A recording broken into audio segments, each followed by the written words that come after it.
Hi, my name is Dave Glover, and I'd like to walk you through some parsing techniques and some parsing capabilities within the NetWitness platform.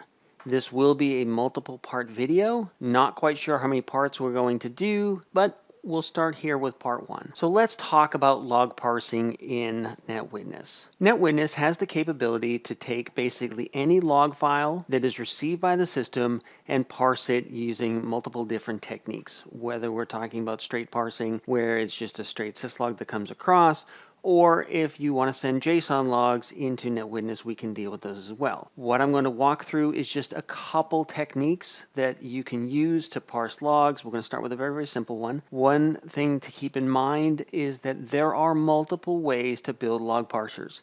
I could give the same log file to 3 or 4 or 5 people. I will get back multiple iterations that are done completely different, and for the most part, most of them will probably work just fine. With that, what I've done here is I've actually gone ahead and created or synthesized a log file. Very simple, it's just a list of key value pairs, but it's a good starting point to start talking about how NetWitness actually parses logs using the XML parsers, and we'll actually build a parser for this using the log parser tool that's provided by RSA. There are multiple ways to build this parser. We can use the log parser tool, which we will actually in this video, or we can actually build them within the NetWitness UI and do them that way, and we'll actually do that in one of the later parts in this series. But let's start here. We have a very simple log file. We have a date, time, we have a host name, we have some identifiers, and then in this case we have all of our key value pairs. So we have action put, user, host, source IP, destination IP, source zones, and destination zones.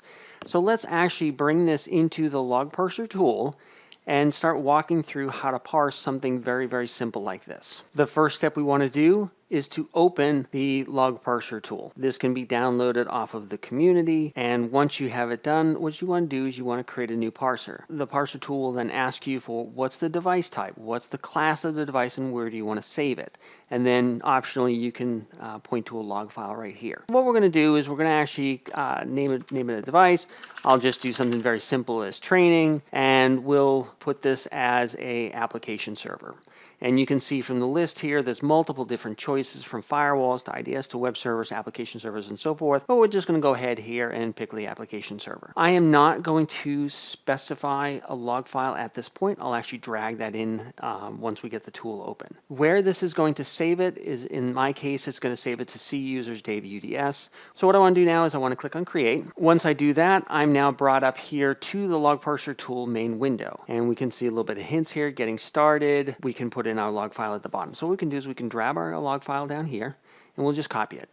And what that does here now is it actually shows the log file that I put in, and the designations here on the left are red dots.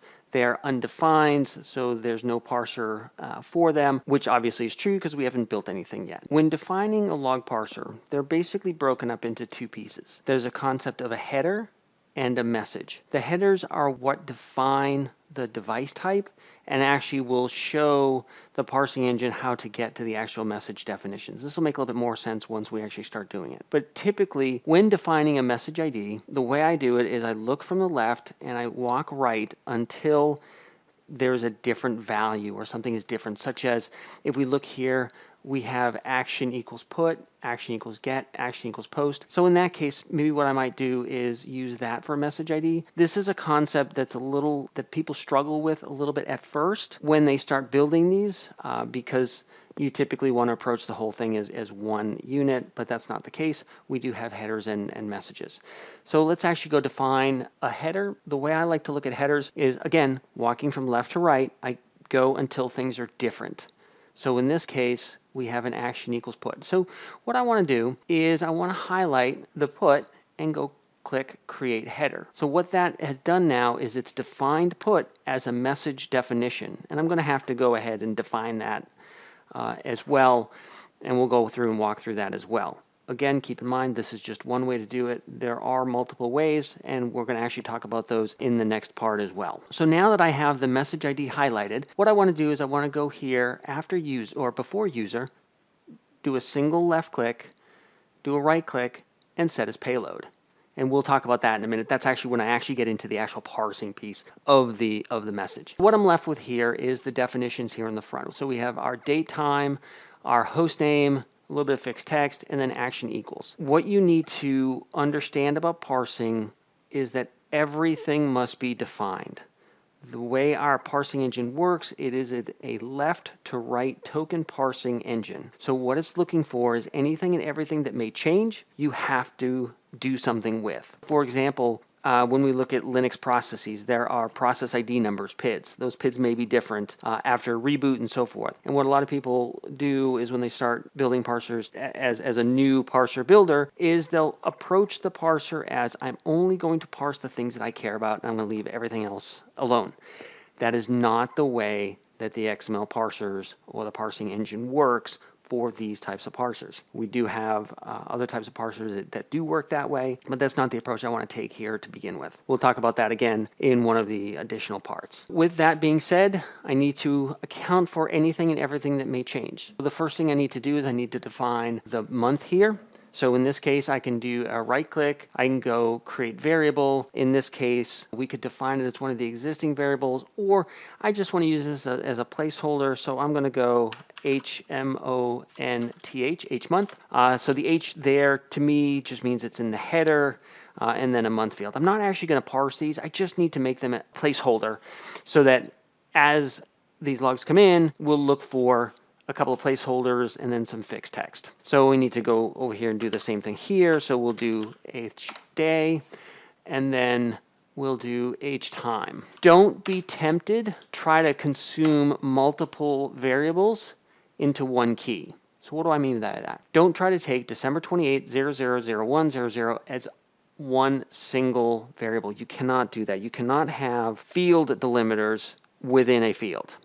What I mean by that is you have a space here between December and 28, a space between December 28th and the time, but then we also have spaces in between everything. In this case, you cannot have the field delimiters in the field as well. And there are special occasions, but we're not going to talk about those right now. We need to define each month, each day, each time. Now, the my server here, that's going to be a host name, or it could be a server name or something like that. We're going to do something very simple, and we're just going to call this host name. mylog_0 is a piece of fixed text. You always, wherever possible, want to make sure that you keep fixed text in the headers. The reason why, I have seen it where there are just multiple placeholders and then message ID. What you end up with is your parser will start consuming other log files that you never intended it for.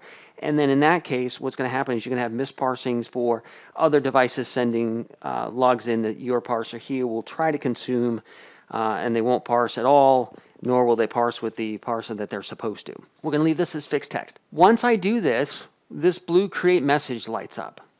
And also, if I click my little green play button, what you're going to see is we've defined all of these different pieces and they're all orange. That means, hey, the header is defined and I don't have any defined yet.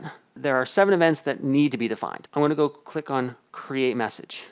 This is where the actual parsing takes place. So what I want to do is I want to start defining out the different pieces. And it's nothing more than just a double click or a click and highlight. From there, I can do a right click, create variable, and I want to call this as username.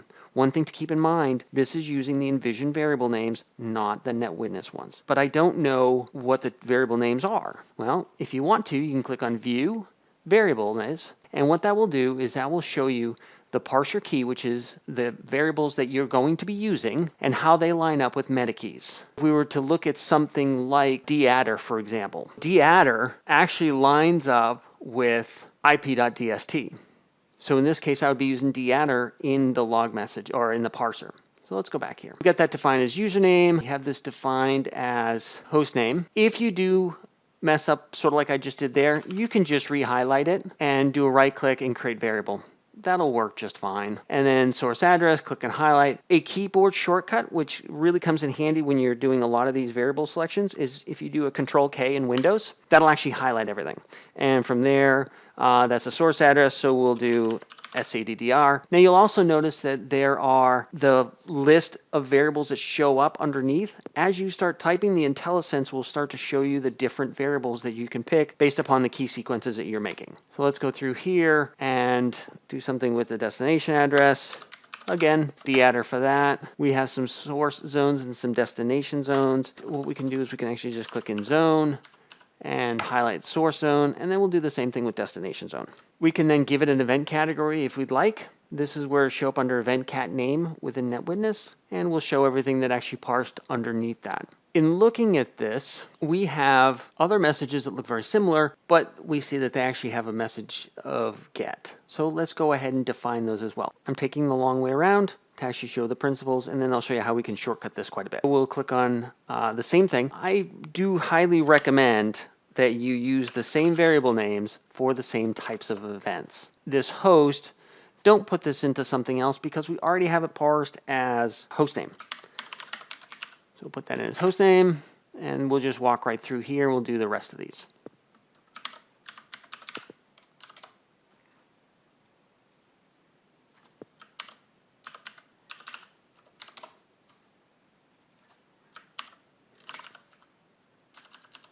At this point, once you get the header done, which typically is the hardest part, but once you get this done, it really is just monotonous work of going through and defining all your different variables. So at this point, we actually have 2 of these done. You could actually stop at this point. If we stopped, the gets and the puts in this specific order would be done. It would work from that point forward. One of the things that makes this a little bit more monotonous is that we do have some of these that are out of order. If we look here, we have username, host, source, destination, source zone, destination zone. Well, if we look down here at these other gets, this one here, for example, we have destination zone first and then host name. Things have come out of order.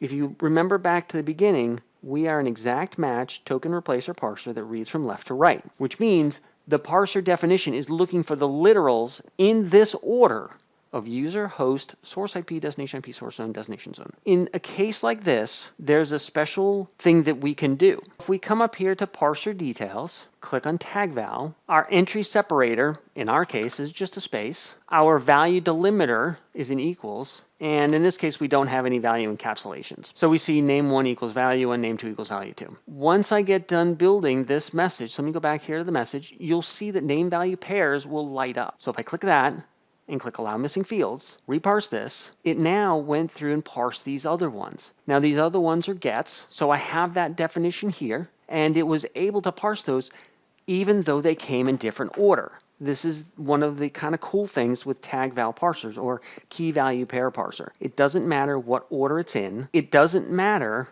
if less fields are sent. So let's talk about these 2 different fields. Name value pairs. That says as long as the keys are defined, it doesn't matter if you send me less keys or the keys are in a jumbled order, we will still parse them. We'll look for them. So we see here that, destination zone is normally defined at the end, but in this one it came in the second, but it doesn't matter because we've defined as key value pairs or name value pairs.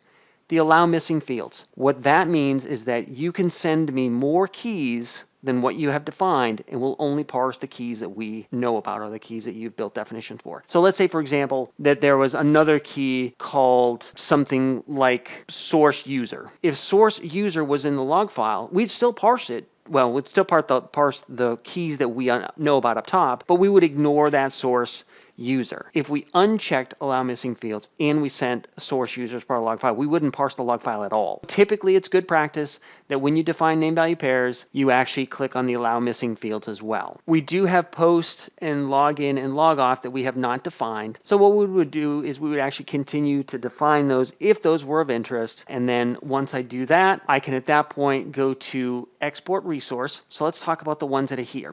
The main ones we want to talk about are export parser, export resource, and deploy parser. The difference between those, if you export the parser, you will end up with a parser.envision file. Once you have that file, you will then need to go to NetWitness, admin, services, log decoder, config, click on the parsers tab, and click upload. Once you click upload, it will then take that parser file in. At that point, you're going to have to reload the parsers. So there's a little bit more of a manual process. So I don't typically use that one that much anymore. The other one you have is export resource. If I export as a resource, I will have a parser.envision.zip. You will then go to NetWitness, click on configure, click on live, click on deploy package. You'll feed it that zip file and you'll click next. You'll pick the different decoders you want to deploy that parser on, check, check, check, and then click next, next, and then deploy. What that will do is that will actually put that parser on all the different decoders that you select. It'll automatically do a parser reload. Good to go. Both of those two options, you could do this offline. You could be sitting on an airplane and building these parsers, save these parser files. Then when you get on the ground and connect back up to your corporate network, you could deploy those parsers. If, however, you are doing testing, for example, and you just want to write this parser and sort of have the tool actually inject it right up to the decoder, if you click on deploy parser, it will then go ahead and ask you for the log decoder IP, the username and password. It will then take that parser and then send that up to the decoders, do the parser reloads, and your parser will then be active. At that point, this parser will parse all the puts and all the gets. Until we actually do the post login and logoffs, those would not be parsed. Those would show up as the device of training and no message ID, and they wouldn't parse. Actually, what you'll probably end up doing is seeing a bunch of word keys. If we wanted to go ahead and complete this, it's really just more of the same. Let me go ahead and do that now. So I have quickly here gone ahead and parsed out the rest of them. We can see that the different message IDs I have are get, login, logoff, post, and put. 5 different message definitions for the 5 different types of actions that I have. At that point, I can go ahead and click save, and same deal. If I want to go ahead and deploy that, I could simply pick my log decoder. Keep in mind this is the log decoder, not the head unit, and put in my passwords and click deploy. At that point, we're going to get the deployment status is successful, and that parser is now live within NetWitness. So I think at this point we'll stop here. We've walked through how to build a parser, the concept of headers and messages. I do not expect you to be able to take this 1 20-minute video and go ahead and build a parser. At least it's a good start. Join me for part 2. I hope this was useful. Thank you.